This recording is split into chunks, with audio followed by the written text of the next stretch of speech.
Okay, so hi guys, how are you? Alright, so I got good news and I got bad news. The good news is that your program is ready. I created your program, it's working perfectly. The bad news is that my microphone was off. I didn't say anything in the video. I recorded the video very well. I explained everything, but I didn't explain it with any audio reference because my microphone was off. Okay, a typical cybersecurity guy should always keep his microphone off whenever it's not in use. So I need to forget it. Alright, so here's our program. First and foremost, I introduce you to something we call the toolbox. The toolbox is where you get all of your tools. You understand? You just drag your tools, put them on the form like this, or you can just select your tool, just double click it, and it will appear on your form like this. We put a lot of controls. I referenced one of my students' projects when because we did the lesson yesterday. Yes, and one of my students called Vanessa created something like this, which was very nice. Okay, so I introduced you to the text box. This one is the combo box. These ones are called the radio buttons. You understand? And we said our program, we want it to calculate its prices in real time. Whenever I select a flavor, it should show me the price in real time. We shouldn't wait for a button to be clicked for it to calculate the price. You understand? And we say for us to be able to achieve that, we need to put something we call a timer. You understand? We put this control with a timer and we put it here. That is where we code all of our codes. All of our codes, we put them in the timer for our program to do our stuff in real time. Without even clicking a button, our program should update the text box for the price in real time. You understand? Yes. So we also talked about the difference between what we call properties and events. We said when we go to the properties tab here, we see the properties of a control. The properties of a control are these things which show on the outside of a control which you can change, right? We said we've got the design text of a control, and we've got what we call the code text of a control. When we look at the code text of a control or the name of a control, we've got what we call the text of a control and the name of a control. The name of a control is what you call the string or the text that you use to reference the control later. Instead of saying text box 100 text, we can just change here and call it the text price. You understand?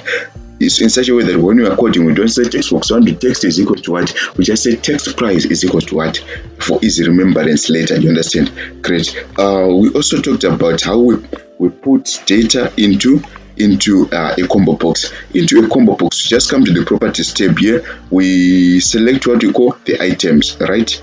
We select what we call the items here. It will be a collection of items. We just write down the values that we want here. You understand? Yes. We also talked about my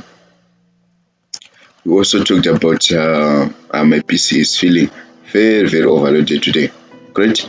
We also talked about I think these are main. We also talked about the checkboxes. We say the checkboxes are good in such a way that you can just check or you can just tick what you want. You understand? Yes. We also talked about I think this is mainly what we talked about. And remember, our code should always be in the timer. The code that we want to calculate the real-time value of this thing should always be in the timer. But the last code for creating a receipt in a message box should be in the button, because if we put it in the timer, then it means every second is trying to create a receipt. You understand? So in the timer, that's when we put our code. We just use a simple control statements. If the value of a combo box is vanilla, then price should be 2. If value is this, then price should be that. Understand? And for the checkboxes, we also use if statements. If this is checked, then we are incrementing the price, because remember, the main product that we are selling is ice cream, and we are just adding these toppings to the ice cream. You understand? So we are not setting the price to 1. So if somebody say the price is equal to 1, then it means that it will override our variable to 1. You understand? But we don't want to override our variable to 1. We just want to increment the value of our variable by $1. You understand? That is what we want to do. And then last but not least, the text price should be equal to the price. Remember, we are in the timer event for this, because this is happening in real time, updating the prices. You understand? So for printing a receipt, we imported a library called system.io. is the one which handles file opening and closing. You understand? We created a variable here called receipt contents. It's a string, and then our variable populated it by saying receipt contents is equals to that. You understand? And for us to open a file, you understand, we just write text to a file. You understand? First of all, you need the file path where the file is stored. Write the contents of the file, message box, transaction successful. We tested our program with my name.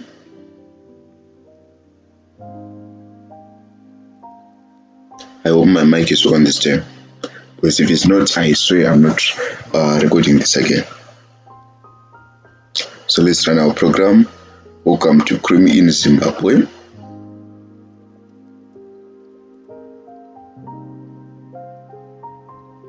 And by the way, if you're not in these classes, make sure you have joined, guys. Time is moving. We're almost approaching exam season. Great. So welcome to Creamy in Zimbabwe. Your name is let's say Lionel. That is my name. Don't scare me. Select flavor. Select strawberry flavor. And to write to the last fish. We didn't have to click anything. Understand? We selected topping. It incremented our price. Place the order. Transaction successful. It created a receipt for us. Where is our receipt, by the way? It's in the desktop new folder. I don't remember where, but it's in the new folder. Our receipt is somewhere in here. Tutorial. Here. So we say Lionel, right? Yeah. We see something like Lionel. Okay, guys. Thank you so much. Goodbye.